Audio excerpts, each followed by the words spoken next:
When anyone talks of yesterday in juxtaposition with today, it is difficult to avoid the mood of praising yesterday as the golden age, when everything was rosy, good, and attractive. Today is invariably pictured as a deteriorated version of yesterday. There is also a tendency to praise our forefathers for all their achievements and to deprecate our children for their shortcomings. In this process, the present generation speaks not about itself and unjustly shifts its responsibility either to those that preceded them or to those that are to follow them. I would like to quote what one of my friends used to say in praise of our ancestors, but with one reservation, and that is everything that our ancestors did was great and admirable. There is only one exception, and that is they did not bring about a decent progeny. Time was when the people of our country were united by a single objective, namely attainment of independence. Differences in political affiliations, in religious beliefs, and in social statures did not matter at all. It has since become amply clear how a deeply felt common objective can unite people and how lack of such a common objective can divide the same people. Today, we find that language divides our people, opportunities divide our people, aspirations divide our people. In fact, any trivial difference is enough to rouse passions to such an extent that interstate boundaries are defended with greater vigor than is needed for defending even national boundaries. Yesterday, the picture was by no stretch of imagination like this. Never did we witness, since the attainment of independence, the whole nation speaking with one voice and going into action with the same vigor as it did before independence. Time was when all our ills, whether social, political, or educational or economic, used to be attributed to the foreign rule under which we felt heavily suffocated. It did not matter whether one could trace a logical and obvious connection between the two or not. Yet, an unprecedented effort on a massive scale has been launched since attaining independence for removing all the ills that lingered over in our social fabric, telling us and reminding us painfully that wiping them out is no easy task and that a great deal more of united action is needed to tackle these than even to throw away the foreign rule. Speaking on a slightly personal note, I recall that as a young student, I have had to migrate to a neighboring state to study for a bachelor's degree in science, and that I have had to move across the country several thousands of miles to study for a master's degree in science. Today, one can do both these things in one's own state, if not in one's own district, or even in one's own city, however remote it may be. Colleges and universities have sprung up everywhere in the country, although our institutes and our universities are yet to establish lasting traditions. Facilities and opportunities are available to each and every citizen. The attitudes, values, and patterns of behavior shown by our people have all changed beyond recognition.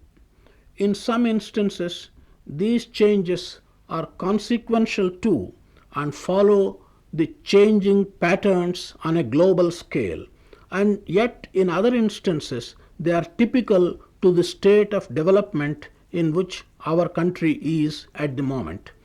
Economic independence, technological self sufficiency through scientific development, removal of illiteracy through spread of education, sustained faith in democratic institutions through political enlightenment, dignity of labor, and the need to work hard have all become part of one's life to a degree and to a measure never known before. Again, striking a slightly personal note, I recall taking 3 full days and 3 nights traveling all the way from my parent university to examine the students in a sister Indian university. In striking contrast, today examiners meet and set question papers at the airports and they travel overnight to conduct an examination in any corner of our country the very next morning. It is another matter whether this is all for the good of either the examinee or the examiner. In saying this, I do not wish to deprecate what is happening today. I realize that setting up standards both in thought and in conduct, particularly at the national level, is an arduous and time consuming task. Recent events in some temples of learning bring no credit to either the teachers or the taught. The teachers seem to confuse legal power with moral competence. The taught are in no position to choose between leftism and rightism, and ultimately, in this confusion, they land themselves in a hopeless wrongism. In a manner of speaking, we in this country have shared, to a degree, the benefits of the technological advances along with the rest of the world. Factors relating to public health and length of life have so changed that while in some countries today people do not die until they get tired of living, in our country too the average longevity has perceptibly increased. Average man or woman lives much longer than he or she used to do a generation ago. This has, of course, upset our population figures as also the structure of our population and has created new problems. Like in other countries of the world, a large percentage of old and unproductive people will soon be on our plate and they will have to be looked after. Sentimental attachments and human considerations will become scarce if they have not already become so. Communications have become so fast, like in the more affluent parts of the world, that even an insignificant event taking place in a remote corner of the country gets known all round and almost instantaneously. A student unrest, for instance, say in one of the lesser known colleges, can today rock the entire group of universities, a phenomenon quite unknown in my younger days. There is no rose without a thorn. There is evidently no unmixed good either in this world or in our pattern of living. Life seems a package deal and evil follows good invariably. Again, we are sharing with the rest of the world all the consequences of fast travel, instant communication, uncontrolled urbanization, large scale industrialization, and so on. Amongst the many changes that strikingly attract one's attention when one tries to compare what one sees today with what one saw yesterday are undoubtedly the facts of our population having grown and our poverty having increased. We have now a large population, about 550 millions, nearly twice what I knew it to be in my 20s. Further, it is horrifying to know that we are adding to this figure another 13 millions each year. The figure of 13 millions represents about the entire population of a vast country like Australia. Many of our people go hungry or are undernourished, ill-clothed and poorly educated. Not that hunger, poverty and illiteracy were not seen and known during the pre-independence days. They were very much in evidence, but we all hoped that we will get rid of them sooner or later, hopefully sooner than later. Our hopes have been belied, they have not been fulfilled. On the other hand, alas, 95% of our population still continue to die prematurely because they have not enough to eat, and the other 5% also die prematurely because they have so much to eat and they invariably overeat. The disparity between the rich and the poor continues to be as glaring as it used to be. The per capita income increased from being 248 rupees a year in 1948 to being 297 rupees a year in 1967. Such an increase over a period of 2 decades can at best be regarded only as marginal. At the present time, the situation is much worse, as it seems to register even a decrease, being 346 rupees a year in 1970 to being 338 rupees a year in 1972. These figures are, of course, based on a constant price level. Speaking in a lighter vein, no one seems to understand the concept of a constant price level, as it has become a purely textbook and academic concept, a rapidly changing price level being the order of the time.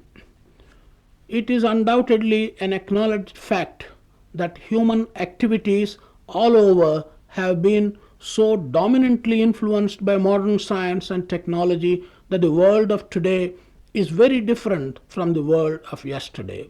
So it is that our country too of today is very different from what it was yesterday. The youth of today, all the world over, is so frustrated that they are questioning all that was unquestioningly accepted by their forefathers.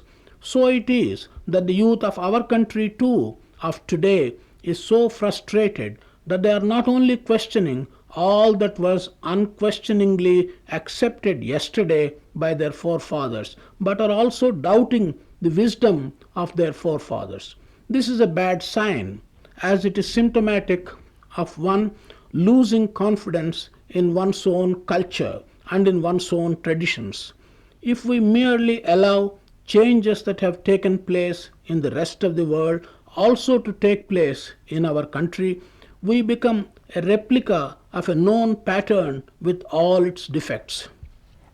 At one time, when our people were even poorer than now, some of us used to believe that if only the standard of living could be increased rapidly, the evils that afflict our society will get automatically removed.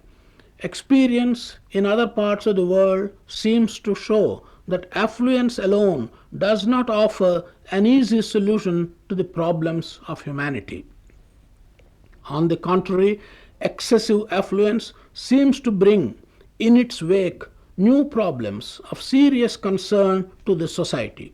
Recent statistics show that out of a population of about 200 million in the United States of America, undoubtedly a country which has a very high standard of living, nearly 100 million people are drug addicts. What are the problems which we seek to solve in a poor country like ours, and at what cost of human values, are questions which were pertinent yesterday and continue to be pertinent today. Solutions that are offered should not be more difficult to live with than the problems themselves. Anyway, speaking of yesterday and today, I seem to feel much more concerned today about tomorrow than I was concerned yesterday about today. Time marches on and is no respecter of feelings of individuals. You have just heard Dr. S. Bhagavathan, former scientific advisor to the Ministry of Defense in the National Program series entitled Yesterday and Today. This broadcast came to you from All India Radio, Bangalore, Bhadravati and Mysore.